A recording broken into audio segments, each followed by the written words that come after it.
আমার এমন কোনো যোগ্যতা নাই।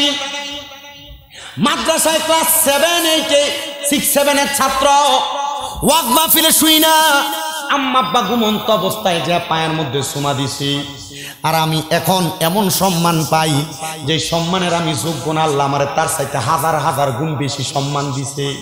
পারলে দেও, তোমার পাও আমার সামনে দাও, আমি শামীম রাজা দিব্যা দিয়া তোমার পাও পরিষ্কার করে দিমু। কেমনে রে? ওই মা বাপরে জুদা করে দিছ, কেমনে রে ওই মা বাপরে আলাদা করে দিছ। ওয়াদা করো আজকে এখান থেকে বাড়িতে যাইয়া ওই মার পাটার মধ্যে ধরবা, ওই বাবার পাটার মধ্যে ধরবা, মা বাবার পাটার মধ্যে ধরে বলবা, ও গো মা, ও আব্বা, আল্লাহর রাস্তায় আমি সন্তানরে মাফ করে দেন। যতক্ষণ পর্যন্ত আপনার মা আপনার বাবা মুখ দিয়ে বলছে আপনারে মাফ করে দিছি, ততক্ষণ পর্যন্ত মা বাবার পা ছাড়বেন না। অনেকে চিন্তা করে হুজুর মা বাবার পা ধরবো দূরের কথা, হুজুর আমি তো 2 ঈদের সময় মা বাবার পা ছুঁয়ে সালামই করি না, আমি কেন মা বাবার পা ধরে মাপ চাইতাম? আর আজকে মইনদের মাহফিল, আশিকানে মুস্তাফা সাল্লাল্লাহু আলাইহি সাল্লাম সংগঠনের মাহফিল, কবুল হবে কি হবে না এটার গ্যারান্টি কেউ দিতে পারবে না। তবে আমি শামীম রাজা একটা গ্যারান্টি দিয়া যাই, যখন আগামীকালকে দেখবা এই মইনদের চা দোকানে বৈশা এলাকার কোনো মুরব্বী বলতেছে, হ্যাঁ একটা ছেলে আসছে শামীম রাজা ওয়াজ করার জন্য, তার কথা শুই না রাত্রবেলা আমার ফুতে বাড়িতে যে আমি আব্বার পায়ে ধরে মাপ চাইছে, কোনোদিন আমার ফুতে আমি আব্বার লগে বেয়াদবি করে নাই, কোনোদিন আমার সন্তান আমি মার লগে বেয়াদবি করে নাই। মনে করবা আজকের মাহফিল কবুল হয়ে গেছে। অনেকে চিন্তা করে হুজুর আমি মা বাবার পায়ে ধরে মাপ চামু কেমনে শরম লাগে, আমি তো কোনোদিন মা বাবার সাথে অন্যায় করি নাই।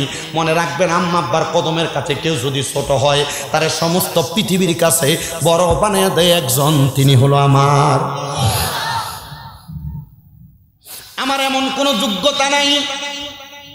মাদ্রাসায় ক্লাস 7, 8, 6, 7 এর ছাত্র ওয়াজ মাহফিলে শুই না, আম্মা আব্বা ঘুমন্ত অবস্থায় যে পায়ের মধ্যে চুমা দিছি, আর আমি এখন এমন সম্মান পাই যে সম্মানের আমি যোগ্য না। আল্লাহ আমারে তার চাইতে হাজার হাজার গুণ বেশি সম্মান দিছে।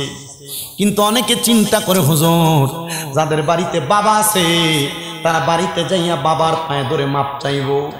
হুজুর আমার তো আব্বা নাই, আমি কার পায়ে ধরে মাপ চাইব? অনেকে চিন্তা করে হুজুর যাদের বাড়িতে মা আছে তারা বাড়িতে যাইয়া মার পায়ে ধরে মাপ চাইব। হুজুর আমার তো মা নাই, আমি কার পায়ে ধরে মাপ চাইব? হে আমার মইনদের বাবারা, ওই মা বাবা যদি কবরে থাকে মাপ চাওয়ার তোমার সুযোগ নাই। আল্লাহর ওয়াস্তে ক্ষমা চাই। একটু পরে যদি আখিরি মুনাজাত প্রধান বক্তার সাথে তোমরা করবা, ওই মুনাজাতের মধ্যে রব্বির হামহুমা কামা রব্বায়ানি সগীরা বইলা কোন আল্লাহর বান্দা যদি চোখের মনি কোঠার মধ্যে একটা মাছের মাথা পরিমাণ পানি ছাইরা দিয়া কান্দে, ওই পানি মাটিতে পড়ার আগে আমার আল্লাহ তাআলা তার মা বাবার জীবনের গুনাহগুলো মাফ করে দেয়। এই জন্য আমার মইনদের বাবা, ও মইনদের যুবক ভাইরা, কে জানি আজকের মাহফিলে বসছো, তোমার মা কবরে তোমার বাবা কবরে, একবার চিন্তা করে দেখো ওই মা বাপ যদি তোমার পয়সা থাকতো, অসুস্থ থাকতো, প্রতি মাসে যদি মা বাবার জন্য 1000 টাকার ওষুধ কিনা লাগতো, 12 মাসে তো তোমার 12,000 টাকার ওষুধ কিনা লাগতো।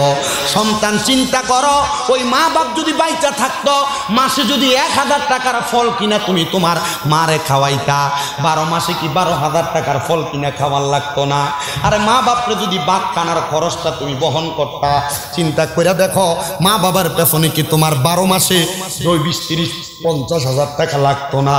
তোমার মা বাপ তোমার লাখ লাখ টাকার জায়গা সম্পদ দিয়া গেছে, কিন্তু ওই জায়গা সম্পদে যদি তুমি ভাড়া থাকতা, প্রতি মাসে যদি 5,000 টাকা করে ভাড়া দিতা, একবার চিন্তা করে দেখো 12 মাসে 60,000 টাকা ভাড়া লাগতো রে সন্তান। কই তোমার মা কবরে, তোমার আব্বা কবরে, তোমার কাছে